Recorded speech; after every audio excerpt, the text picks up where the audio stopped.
உண்மையிலேயே இந்த root மாபியாங்கிறது mafia தானா? அல்லது அவங்களும் ஒரு வழக்கமான ஒரு மீடியா பர்சன் தானா?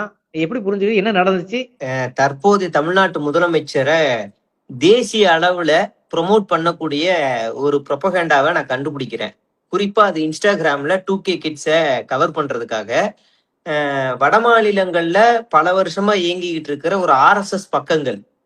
அது முழுக்க முழுக்க ராமர் புராணம் பேசுறது, ஆஞ்சநேயருடைய புராணம் பேசுறது, அப்படி இல்லைன்னா உங்களுக்கு விநாயகர் புராணம், இப்படி வடமாநில கடவுள்கள் பத்தின பதிவுகள் போட்டுக்கிட்டு இருந்தது. அப்படி இல்லைன்னா நரேந்திர மோடியோடைய புகழ் பாடக்கூடிய பக்கங்கள்.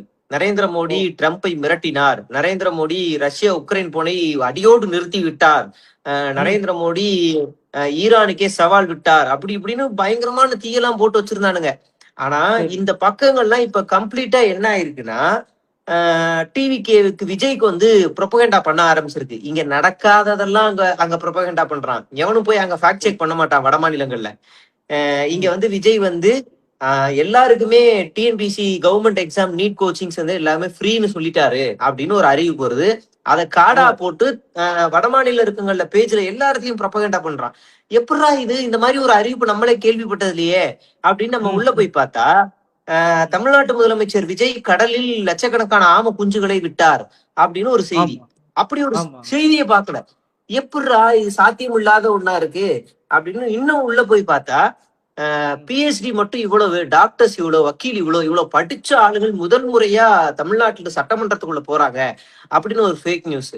அப்ப முழுக்க முழுக்க விஜய் ஒரு தூய சக்தியா அந்த இன்ஸ்டாகிராம் பக்கங்கள், நான் கண்டுபிடிச்சதனுடைய பக்கங்கள் மட்டும் மொத்தம் 100 பக்கங்கள், 100 இன்ஸ்டா பக்கங்கள். அந்த 100 இன்ஸ்டா பக்கங்களும் இதுக்கு முன்னாடி மோடியோட ஆதரவாளர்களா எங்க இருக்கு, RSS ஆதரவாளர்களா எங்க இருக்கு, அதை ஒரு ப்ரூஃபோட நான் ஒரு வீடியோல நான் பிரசன்ட் பண்றேன். ஒரு எல்இடி டிவி முன்னாடி நின்று பிரசன்ட் பண்றேன்.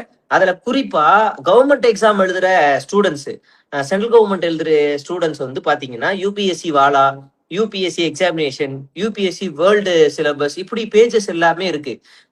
அதெல்லாம் முன்னாடி போய் பார்த்தோன்னா, இந்திரா காந்தி இது எந்த திட்டத்தை கொண்டு வந்தார், பொதுத்துறை நிறுவனத்தை உருவாக்கியது யார் அப்படின்னு ஜெனரல் கொஸ்டின்ஸான ஒரு பேஜா ரன் ஆயிருக்கு. ஆனா இப்ப கம்ப்ளீட்டா விஜய்.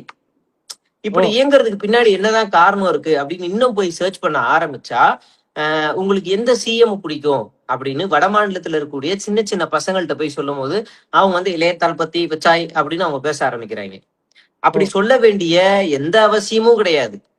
விஜய் தமிழ் சினிமாவை தவிர வேற எந்த மொழியிலையும் படம் நடிச்சது கிடையாது. விஜய் மட்டும்தான் தமிழ் சினிமாவை தவிர்த்து வேற எந்த மொழியிலும்